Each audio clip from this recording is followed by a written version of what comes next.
And at his funeral, they had songs that I'd asked for on like Motorhead, Ace of Spades. And the people in there were really enjoying the funeral. It was great. And at the front was his guitar. Um, and one of the old members of the Wonder Stuff was in there just pissed himself laughing. And afterwards they said, what's so funny? He goes, we see that guitar at the front. He goes, yeah.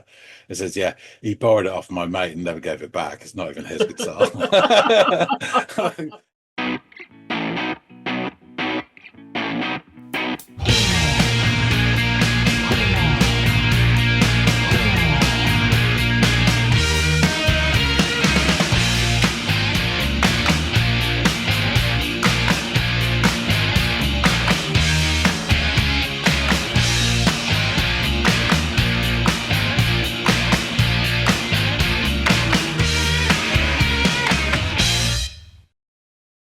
Hey, everybody out there. Welcome back to another episode of the Audiophiles. I'm Andy. That's John over there.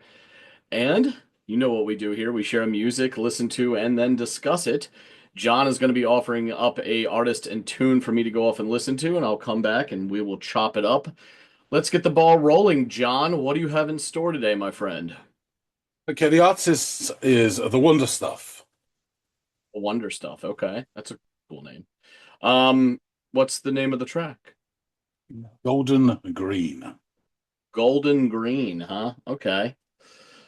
I swear I didn't plan for this as I realized the color scheme that I'm wearing. But yeah, let me go off and give this thing a go, and I will come back looking like the spokesman for Golden Green and let you know what I think. She's golden, but she's green at all the things that I've seen and all the items that I'm hoarding up the back stairs. Give them to me, give them now. Shut it up, you silly cow. How could you say that, even think that? How? These words are not my own, they only come when Oh, I'm alone. yeah, this is fun. It's got this like upbeat but folksy country-ish slight tinge to it. Although I mean, it sounds more like UK folksy stuff injected into alternative rock as opposed to like the folksy country that I'm used to. But still, there is this connective tissue between the two. Like one obviously split off and influenced the other. But yeah, it's got this almost kind of like welcoming, benign but inviting sound to it with the bouncy little bass line. That opening bit, it sounded almost like, hey. Uh, from that moment on, it was kind of like, hey, come on in. The water's fine. Um, this idea of golden green, I don't know what golden yet means, but green from the first few lyrics sounds like the woman that he's alluding to is perhaps green with envy. Um, and that is all I can really extrapolate from just a couple of lines, but it sounds like she's perhaps a bit envious of some of the things that he's seen or that he has. Something about upstairs or something like that. I don't know what he's doing, hoarding things up the back stairs, I think is what he said. But yeah, interesting nonetheless. So yeah, let's take this back a little bit and press on. I'm holding up the back Up the stairs. back stairs. Give Okay. them to me, give them now. Shut Double it up, you vocals. silly cow. How could you say that, even think that? How? These words are not my own, they only come when I'm alone. She is loved and she is welcome in my home. These words are not my own, they only come when I'm It's interesting. Somewhere in there, I'm hearing chopping away, either like banjo or strummed or plucked violin or a combination of both. It's not very forward in the mix, which you think it would be, since it's like from I think the first introduction of the instrument in the song. But I like that it's you kind of have to sift a little bit for it. It makes it kind of fun. But yeah, it definitely sounds again something like a banjo or perhaps like a plucked fiddle, but I'm more inclined to think banjo. Either way, it sounds really good. Also, the multiple vocal tracks is a nice little touch as well.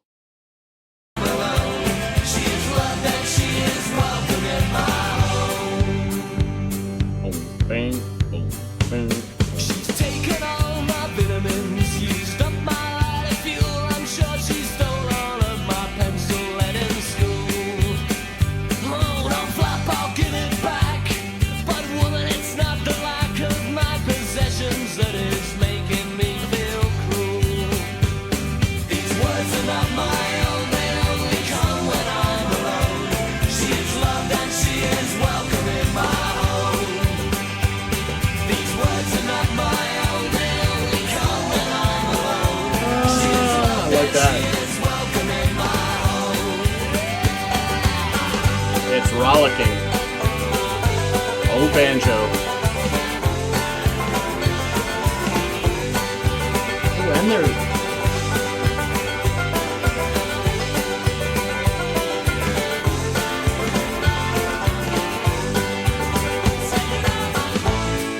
Ooh.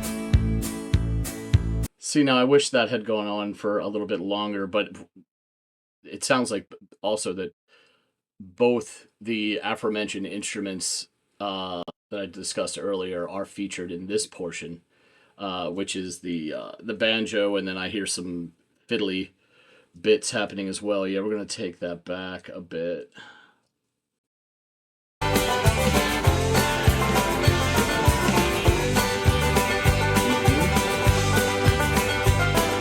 That's nice.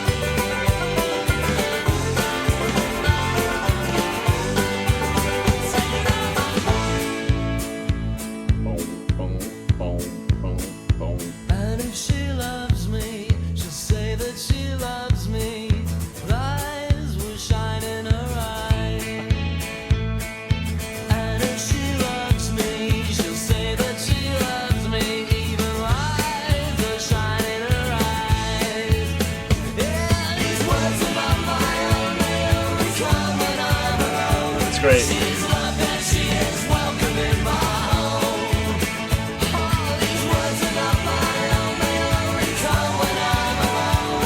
She is loved Love and that she is added welcome in my home. vocal.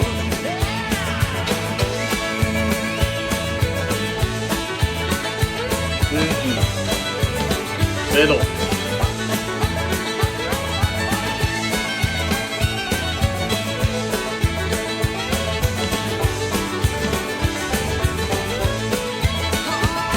These words are not my own, they only come when I'm alone.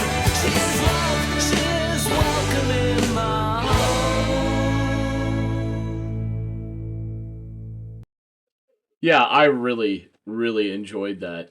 There was that interesting bit in the bridge, lyrically, where God, what did he say? He said something about and if she loves me, she'll say that she loves me. Even lies would shine in her eyes. Which is uh you know, very interesting line. Really what sealed the deal is that very last line, like even lies would shine in her eyes. So it sounds like she's not without faults here. She sounds like jealous and perhaps slightly entitled, or again envious, like the green would imply. But in his eyes, she's golden. I think that's what it means. I don't know, John. I'm sure John will keep me straight on that. But if that is what it means, these are very interesting lyrics that illustrate that. And the part where it really builds up, where it's like these words are not my own, and you get these added vocal tracks, and even that like faint holler in the background. It all adds to it, makes it that much more, like I think I said in the beginning, like sort of inviting and welcoming. This it has that you sort of want to join along with it, because it has that energy to it that, like I said, is very, I don't know, accommodating or welcoming. So it's, that's always fun to listen to when you hear that. It's just kind of like it's hard to ignore that kind of feeling in a song. Yeah, and it's also really fun to listen to what I assumed, John can confirm this too, but assuming that I'm right, that this is like an alternative rock, but that includes clearly some bits of like UK folk music elements to it. It's fun to see the connection between that and what like sounds that I'm more familiar with being an American over here, where we have like our own folk and everything from country western to Appalachia, country and bluegrass. There are these bits that you clearly see that our ancestors brought here from over there. So it's always fun to hear that and make those sort of connecting those historical dots and cultural dots. uh but yeah, I had a lot of fun listening to this. It sounded a little cheeky and or tongue in cheek, and I enjoyed that. It made me smile and laugh a couple times. So yeah, this is an interesting song, brief little ditty, but they got a lot in there. My only gripe is that I wish the portions were the banjo and violin, or the violin and banjo, depending on which one was featured more. But there are two of these sort of distinct parts of the song that featured that sort of almost duet, if you will. I wish those had been a little bit longer because I really enjoyed listening to them, and I don't think it would have hindered the song if they had gone on for a little bit longer than what was maybe 25 and 10 seconds respectively, or 15 seconds respectively. Those two bits could have been longer, especially when the finished product as is only 3 minutes long. Wouldn't have hurt anybody to extend that a bit, in my professional opinion, and I use the term professional loosely. But yeah, this sounded really great. Like to hear more about the Wonder stuff, and obviously what the song means, and if my interpretation is anywhere near the mark. And the only way to find out any and all of that stuff is to get back and hear what John has to say. Here he is, the Renegade Master, back once again with the ill behavior. So you've had to listen to Wonder Stuff with Golden Green. What do you think? So it's an interesting start because much like a casual conversation, the song begins with what sounds like a hey, like this elongated like hey sound. Which I was like, that's weird. Then this rather folksy, slightly country tinged, bouncy beat drops, and the guitar, that bass that plods back and forth between the notes. It has like this almost like communal quality to it that makes you feel like it's just really engaging. The beginning, it makes you feel like you're welcome. And it has this this inviting quality to it. So what better way to start off a song? The singer soon joins and starts by describing a woman as golden and green, and judging by the following line: at all the things I've seen and the items that I'm hoarding up the back stairs, I think, suggests that the green might be indicative of her envy, which is kind of the vibe that I'm getting. That's my initial assumption anyway. Maybe you can help clear that up for me in the end. The beat picks up pace and becomes more robust around the 24-second mark. And the singer says something to the effect of, "These words are not my own. They only come when I'm alone." Now, I think in the line preceding that, he said he proclaims her to be a cow. So, of course, he would come in and try to do some damage control on that. Like, oh, those aren't my words. Uh, but yeah, it's just interesting. And it sounds like she's a bit greedy, or has sort of these entitled expectations. But regardless, his way of informing her seems tactless nonetheless, by calling her a cow. Also, during this brief portion, I could hear in the mix what sounded like this chopping away at twangy chords being played by perhaps a banjo, or maybe even like a strummed or plucked violin, sans bow, which we've seen a couple times on the channel by different people. Your man from Nick Cave comes to mind as one of them. The So Master. yes. Regardless, it sounds great, and it adds more texture and sound to this bit that was clearly intended to have this fuller sound. So this completely complements that desired outcome. But shortly after this bit, and professing that she is welcome in his home, the drums and bass shift to that earlier bouncier kind of motif. But yeah, so it's kind of like a reintroduction to what I would assume would be the verse proper here. And he's now firmly back to illustrating examples of her greed, reminiscing about her taking all of his vitamins and using up all his lighter fuel, and stealing all of his pencil lead in school. The unmitigated gall of this broad, let me tell you, what a monster. Again, that Fuller bit makes another appearance, and I will say that during this round of it, I'm noticing more.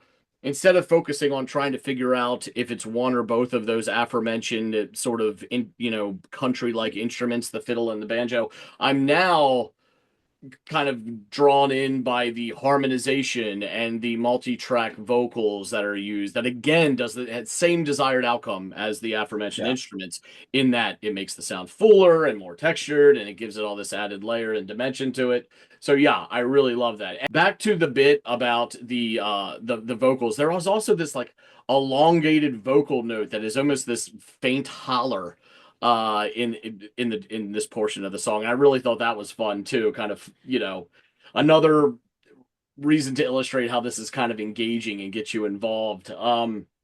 So at this point, I'm now hearing both a banjo and a violin for certain. And the rest of the band sounds terrific along with them. My only gripe with this whole musical portion where they featured the two is that it could have easily lasted another 45 seconds or so. Is a bit brief for my liking. And when the total package is only 3 minutes in length, it's like, you guys could have taken this to 4 and milked this a bit more, because it was almost this, aha, there it is, because you heard it faintly in the other portions, and now here's the featured part. You just really wanted to, kind of let that wash over you, but it sounded great nonetheless. So, again, much to my chagrin, it only lasts about 20 seconds before that bouncy bass reappears and heralds in this slight little bridge portion that is mostly centered around that aforementioned bass, during which he repeats the line, and if she loves me, she'll say that she loves me.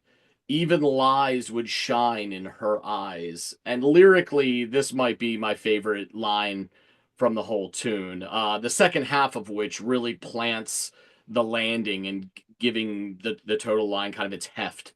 Um, so from this bridgy bit back to that fuller, these words are not my own bit of the tune, with more of that great harmonization and backing vocals that I mentioned. And huzzah! More fiddle and banjo join and act as this sort of binding agent between the chorus bit that preceded it and the final one that will follow. This bit, I think, is a bit more fiddle forward, whereas the first version of this was a bit more banjo forward, regardless. I love it. And I also just like that idea. Like, here are these two clearly outside instruments being featured throughout this. We gave the banjo the first kind of version of this solo area. Let's allow the fiddle to do it this time around. Very democratic, so I enjoy that aspect of it as well. So yeah, we get another chorus on the back end of this sort of featured fiddle portion, that it kind of slows as it goes through itself, and then to the point where it comes to an end and brings the song to an end along with it. So yeah, this was a lot of fun, with some terrific features by the fiddle and banjo, albeit a bit too brief for my liking. And it was yet another reminder of this really interesting, clear and present link between, I assume this band is from the UK. They sounded like it to me. But this connection point of, UK like folk music, which I know this isn't a folk song, it's an alternative. To me, it's like an alt rock song that uses elements of UK folk to give it some life, and a little bit of difference. But nonetheless, it's still interesting to me as an American to hear sounds that I know are of the UK being used by people from the UK that clearly hundreds of years ago influenced my American ancestors over here, that brought that sound, that then took an offshoot and became American folk and American country music. So all the way from Appalachia to the Southwest. So yeah, really fun to hear that again, and with its a couple of cheeky and tongue-in-cheek lines that are used throughout this. I got some smiles and some laughs out of it as well. So overall, it was a really fun listen. And as I mentioned, I described it as very like, come on in. You know, it has that feel to it, so it instantly felt welcoming to begin with. Anyway, um, so my only sort of supposition about what this odd title, Golden Green, means is that maybe like despite the fact that she's green with envy and has sort of these entitled expectations, um he's and could very well be a fucking liar the way he describes her. She's still for whatever reason golden in his eyes.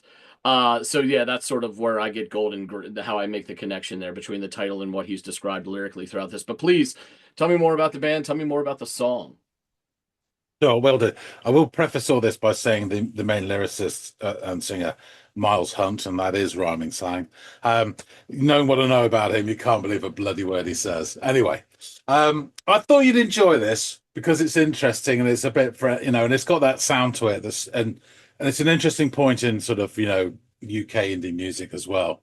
Um, Wonder Stuff. They're from Stourbridge, West Midlands, basically near Birmingham. And they formed in 1986. And they're known as indie stroke alternative rock. They started off with this very catchy indie guitar pop almost, which had a slight sort of alternative edge to it. And it evolved into elements of including folk music, predominantly I'd say Irish-based folk music, what we in the trade call fiddly dee. So personnel: Miles Hunt, vocals, guitar; Malcolm Treese, guitar, vocals; Rob the Bass Thing Jones, bass. You don't Shocker. say. Martin Gilks, drums. And there were the four core members at the start. And then along came Mr. Martin Bell, fiddles and banjos. Yeah. What could he possibly add? So the name of the band, The Wonder Stuff, apparently, Miles Hunt claimed the name was inspired by a remark that John Lennon made about him when he was visiting his uncle Bill Hunt, who was the keyboard player with Wizard and the Electric Light Orchestra. Lennon was supposed to have quipped, "The boy sure has the wonder stuff," about the toddler, but most journalists took the story from the notoriously mouthy Hunt with a pinch of salt, it says here. Yeah, just as that reminds me, I've not written this down actually, but at a gig, I think it was a Paul Weller gig we were at, and I didn't see him, but my mate went to the bar, and Miles Hunt from the Wonder Stuff was sitting there at the bar, and he said, "You all right, mate?" And he says, "Have you ever thought of calling your band Kipper?" And he went, "No." And that was the end of the conversation. This is so beautifully weird. Anyway, they came out of this sort of Grebo movement from Stourbridge. There's a few decent bands coming out at the time. Sort of earlier than them was Pop Elite itself, great band. You had Ned's Atomic Dustbin and some others as well. So formed in 86, they signed to Polydor in 87, and they released a number of really indie classic singles that were just, skirted the nether regions of the charts and were like in the top 10 in the indie charts. Unbearable, Give Me More, A Wish Away, which is a fantastic song, and It's Your Money I'm After Baby is another great song. And they all have this slightly acerbic sort of lines in them. I think it's the bridge in A Wish Away, so he sings, "I'm in love with myself and nobody else," which is really funny. And the chorus of "It's Your Money I'm After Baby, don't get me love, no, none of that stuff, it's just your money I'm after baby," and it goes on like that. They're great little poppy tunes, really fantastic. And "It's Your Money I'm After Baby" was their first top 40 entry, and that features on their debut album. I wonder if I've got it here, bear with me a second. I'm sure, yes I have. Yeah, on their debut album, The Eight-Legged Groove Machine. I'll just show you if I get it out of the plastic. And that is the said album that was there. Okay. Really, really good album, actually. There's loads on there, and they're all really catchy stuff.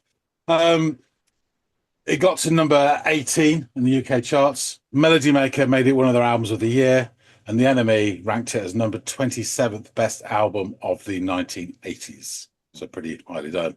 They did a non-album single called "Who Wants to Be the Disco King," which then preceded appearances at Reading and Glastonbury Festival. So pretty quite a big rise really comparatively for a young band.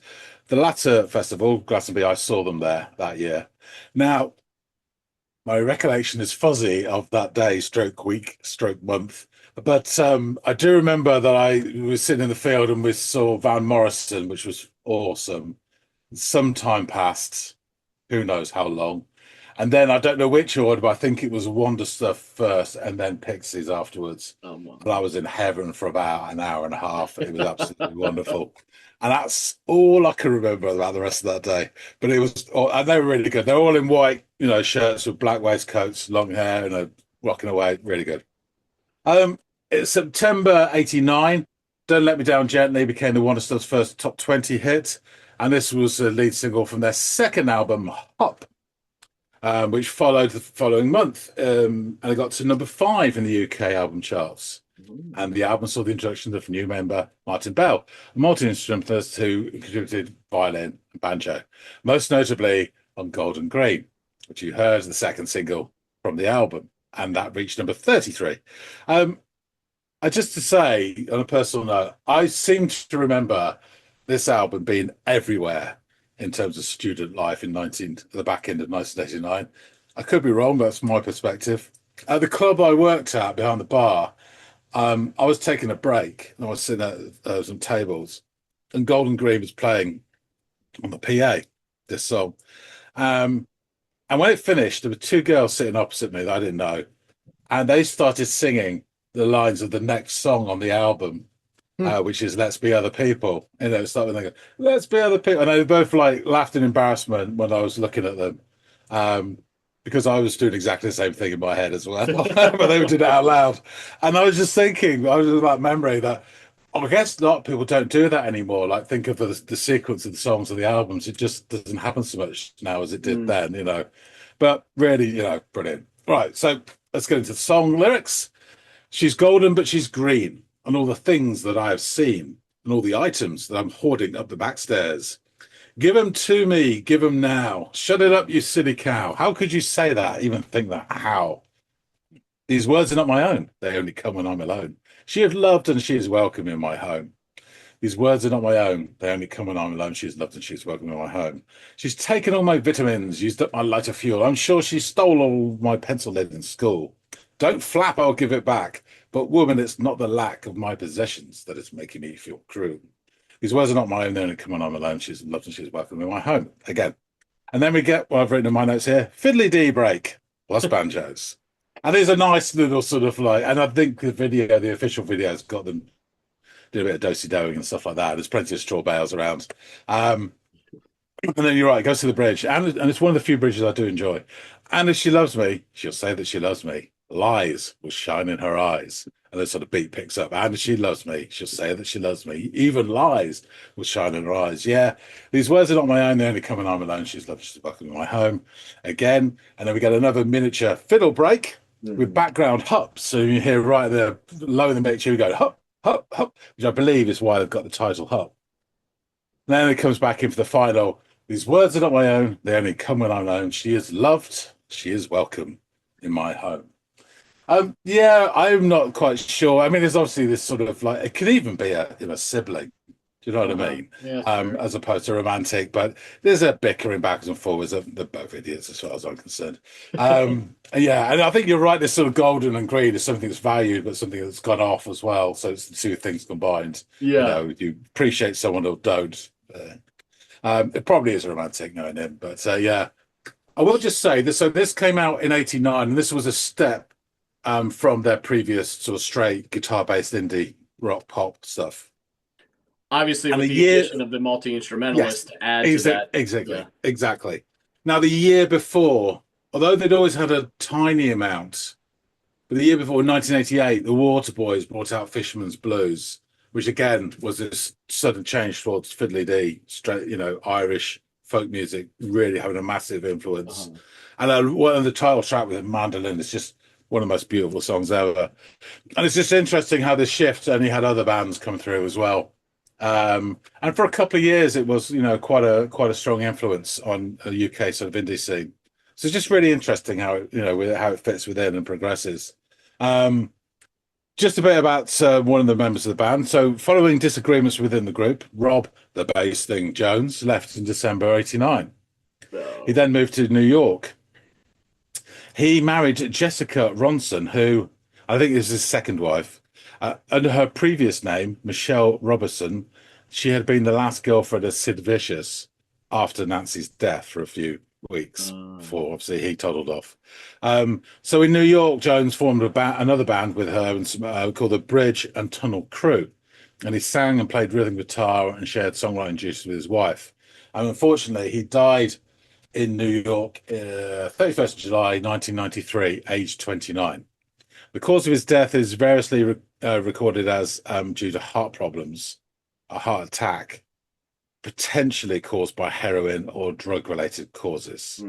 You don't have a heart attack at the age of 29 if you're just eating alfalfa sprouts, This is odd as well. His body was cremated and the ashes were scattered at a number of locations, close to the Statue of Liberty in Ellis Island, near the parachute drop at Coney Island, and in a flower bed by the swimming pool at Tammy Wynette's house. Now, apparently, I did write this down, but what's his connection with Tammy Wynette? I've no idea. All right. He's from Birmingham. I know. You named I think- two spots within New York City that are. I mean, I guess Ellis Island makes a little bit of sense, even though it's not like his fucking family immigrated there. Yeah. But the Coney Island is just a tourist trap. And then Tammy Wynette. Okay. So apparently, I didn't write this down, but I was reading an obituary about it. And at his funeral, they had songs that I'd asked for on like Motorhead, Ace of Spades.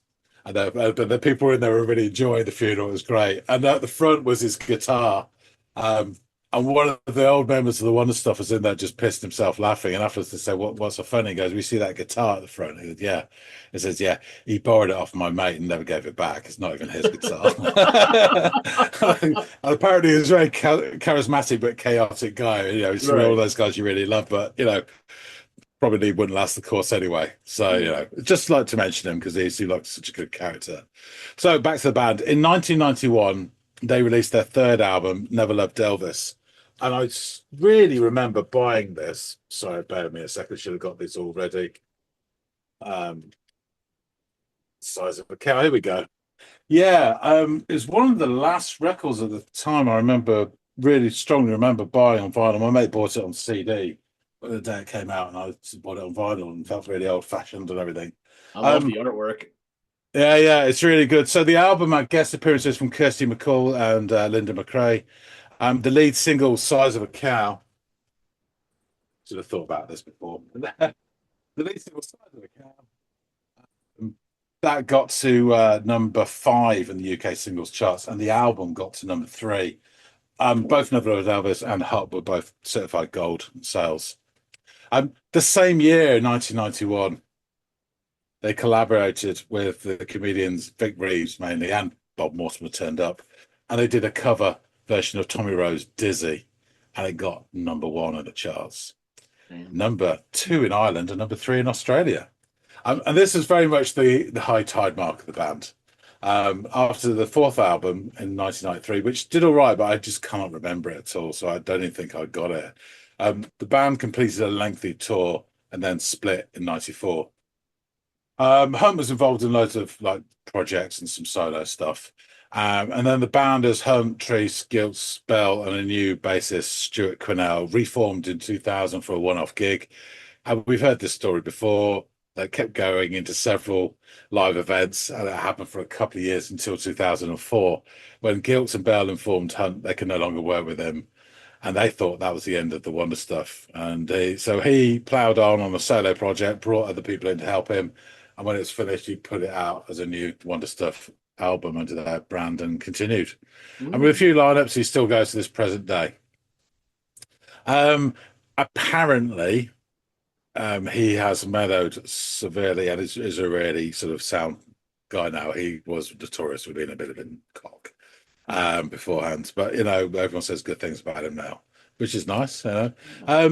Just to go back to the band, in April 2006, Martin Giltz was killed in a motorcycle accident in London. I believe he lost control of his bike, which is very sad. There's a lovely obituary on the Independent newspaper's website written by Pierre Perron. And just to say this about him, which I think is interesting, Giltz has spent the last 12 years prior to his death helping his younger brother Chris, whose nickname was Tank, to arrange groups like to manage, groups like 100 Reasons, Low Golden Reef. In the early days, Giltz could be abrasive, as I well remember from interviewing the Wonder Stuff backstage at the Old Marquee in Wardour Street, London, in the late 80s. I saw them there as well in the 89, yeah.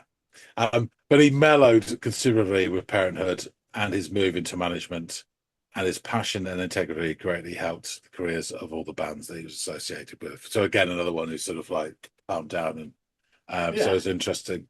Which I think is the natural kind of evolution for Yeah. a lot of these Hellraisers. You know what I mean? Something happens where they kind of see the light. If they survive those years, those rebellious years, then, they get on the other side.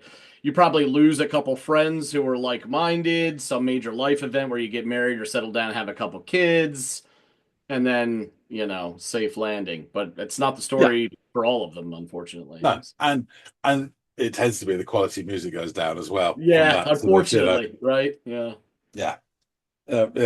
That's the way. So yeah, that's Wonder Stuff. Really good band, really sort of, competent, some great stuff on there. Very, very, very fond of them. And I thought this is it's not their best song, but I think it's one of their most sort of immediate songs. And it has a little sort of interesting side to it in terms of the sound. I thought absolutely. So, it's just also funny to hear that they've had this rebellious streak, but their music is like you've heard some of those artists that fit that bill, and their music indicates that they're cut from that cloth. This has almost like a bright, inviting, poppy, dare I say, sound to it. Yeah. They still have this nefarious streak running through them, and it's interesting to reconcile those two things because you normally divorce them in your mind. I think that's quite a British stroke English tradition. Something like the Kinks would be the same thing. Okay, where they have a lovely sounding, but Ray Davies is very, can be quite acerbic, right, in terms of his tone, and others as well. There's others that are more obvious, someone like Paul Weller in the Jam. You can tell he's angry, So yeah, but okay, I'll wrap things up. Thanks for listening to this, Andy. Thank you. Folks out there, tell us what you think. If you like this, please do hit the like button. It'd be good to hear what you guys think. If you remember this from back in the day, and the different sounds. I'm extremely fond of these first two Wonder Stuff albums. I think the third one was probably more accomplished, and I didn't listen to it after that. But the first two were very immediate, and I loved all that. I Wish Away, I think it's a great song. Really good song. So yeah, drop some comments. We'd love to hear from you. If you haven't subscribed already, please do.